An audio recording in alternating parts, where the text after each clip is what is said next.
Hey guys, what's going on? It's Eli, back again with my friend Elijah. I'm back. Yes. Now, if you remember earlier today, he first joined me reviewing Home Alone. Well, now this time, and yes, you read the title, we're now reviewing. What you go ahead and tell them what we're reviewing. Okay, we are going to review Disney's blockbuster hit. Disney's blockbuster holiday smash hit, Tim Allen and Disney's The Santa Claus. Correct. So, the first Santa Claus, I should say. Yeah, and if you guys remember last Christmas, and it was just me, I reviewed the Santa Claus 2, which that I absolutely love. That's my favorite of this in the Santa Claus trilogy. So now we are reviewing the Santa Claus 1. So, what do we have to? I'll go. Let me go ahead and start first. I'll go ahead and start because just to quickly get this out of the way. This, as I just said, you all should know because, as I just said, the Santa Claus 2 is my favorite. The first Santa Claus, it's not my favorite. I'm not really into the first Santa Claus. It's just, for one thing is, I don't know, how do I put this? Well, I'll wait and see, because I'll let Elijah go ahead and say what he has to say about the first Santa Claus. Go ahead. Okay. Oh man, this is tough. Yeah, I saw this movie a couple years ago at school on Netflix, and it's a very fun movie to watch. And I'm not a huge fan of the series, but I saw the second movie. As I mentioned, I never saw the third one, but I saw the first film for the first time, and I thought the first movie was pretty good, and I liked it. I loved it. It was interesting, Yes. So, okay. But anyways, I'll continue. Now the story is great, of course, and, you got Tim Allen, of course, and, because in the film itself, Scott Calvin, who is a divorced father, and he's spending Christmas with his son Charlie, and one night, on Christmas Eve, Santa arrives, and Scott causing Santa to fall off the roof, and the coat comes to him, and both he and Charlie make their way to the North Pole, and apparently Scott has become the next Santa, and throughout most of the movie, Charlie, saying that his dad is Santa, and yet, because nobody believes him, neither does his mom and his stepdad, that sort of thing. In the first movie, I did not like Charlie's mom and stepdad in this. They were horrible, and especially they were giving Scott a hard time, and even, say, when they didn't believe that he was Santa, But in the sequels, most notably in the second one, and in the third one, they were better. So, that's that. I'm trying to remember what else. And with the first movie, of course, the other characters, of course, you have Bernard, and the way that the North Pole looks, very different than how it would later look in, the two other sequels. I think the way that the North Pole looks in the sequels is a lot better because, well, we see more of the North Pole and a village and Santa's workshop. In the first one, all we got was just, say, I don't know, the inside. That was pretty much it. But, yeah, and I'm trying to remember what else, and especially, we got the appearance of Peter Boyle. He had a different role in the first one, but as for the sequels, everybody would know him best for, say, Father Time. And, trying to remember, but, because especially, throughout most of the film, the times when Scott would transform into Santa, have the white hair and the beard, and would have a lot of weight to him, and, yeah, but I'll get back to you, Elijah. Still, anything else to say on the film and after what I said? Okay, all right. I agree with you about the whole story. I remember seeing the second movie very well, and I haven't watched the second movie in a long time. Yeah. And I agree with you about the whole situation, but people say the second movie is better than the first movie because it's a hybrid sequel. Oh yeah. When I see the city, I can see a little city, like houses and stores and stuff like that. Yeah.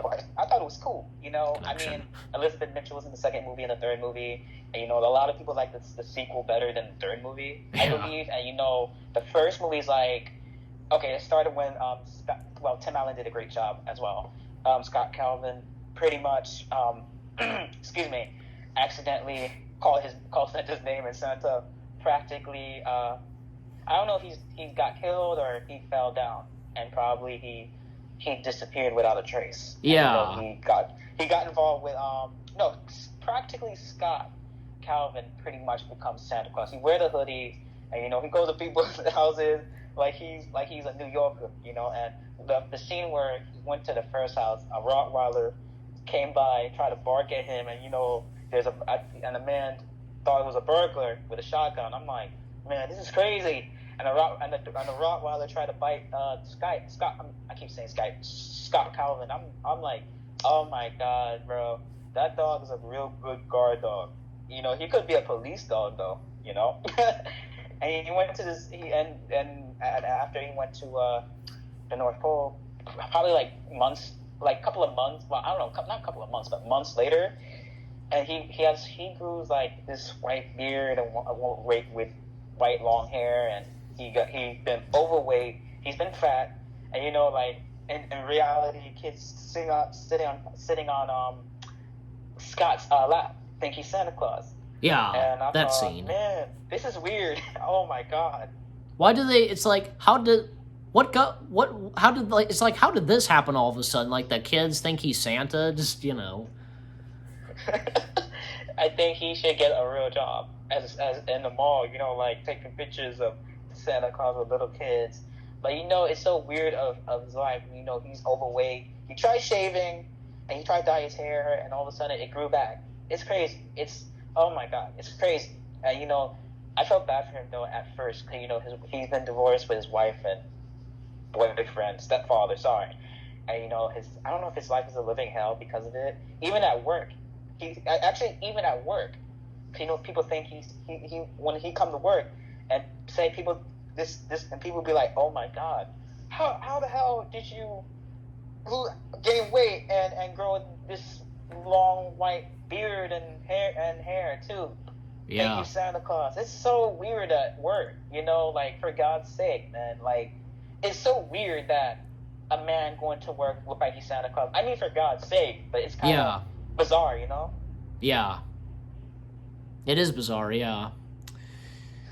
And even, like, say, at one point, because, well, it's believed that, Scott kidnapped Charlie, and then the police arrest Scott, and along with Charlie, like, the elves coming in to break Santa out, blah, blah, blah. And eventually, because Charlie's mother and stepdad, they find out, and they realize that, Scott is Santa, and even with Bernard showing up, and Charlie's given this snow globe, whenever he wants to see his dad, and, yeah, the ending was pretty funny and great. But, yeah, anything else to say on the Santa Claus and kind of to wrap things up? Yeah, I'll say it.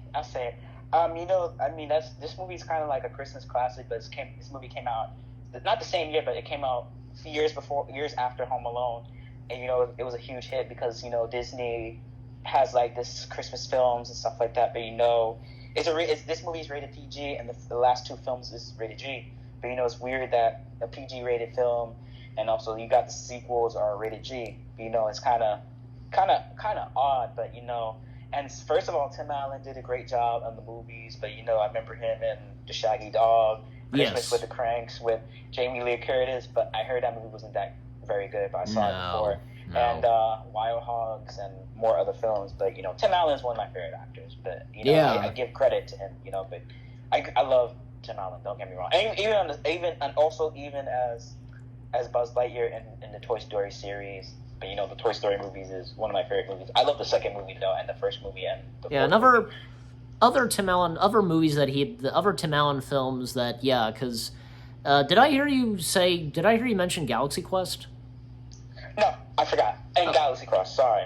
Yeah, and there was also other movies that he was in. Like, I'm trying to remember. Like, there was one movie I have in my head right now. I cannot remember the name of the title, but it has to do something where I guess he's helping and training these kids who have superpowers. Do you know which one I'm talking about? Zoom. I know what you mean. Zoom. Zoom. Yeah. How did I? It's just one word, and it's called Zoom, and that has him, and that has Chevy Chase in it, and yeah, Spencer Breslin. Spence, yeah, and who would also co-star with Tim Allen in the Santa Claus films as Curtis. Mm-hmm. So this, but you know, the thing is, okay, I'm gonna cut you off. I'm listening. well, no, I mean, I was just saying, Zoom is another film I remember, and me and Elijah, we can review other Tim Allen films, and one of them, which being, of course, as we're talking about, Zoom. Yeah, I remember that movie very well, but I thought the movie was pretty good. There's a very interesting concept, but it's a very interesting movie. I mean, I watch that movie all the time on cable, but the thing is about Tim Allen and Spencer Breslin. Breslin. Spencer Breslin, and they did the Santa Claus 2 and 3 together, and Zoom together, and right. The Shaggy Dog together. Yes, the Shaggy Dog, yeah. Because I think they had like a strong chemistry together. 4 times. 4 times they worked together. Yeah, it's crazy. It's crazy, actually. Yeah. But, yeah, so, and maybe that could be another one, too, like, review the Shaggy Dog. Why not? Because a couple, why not? Like, us, like, reviewing some Tim Allen films, and, as we said, like, Zoom is one we'll do later on. But anyway, so, back on the subject of the Santa Claus, how do we rate the Santa Claus? Oh, man, that's a good, you got a good, point there, man. It's hard to say, man. I do love the second movie, but I would say this movie's kind of like is a unique film. But I would say 4 out of 5 in my opinion.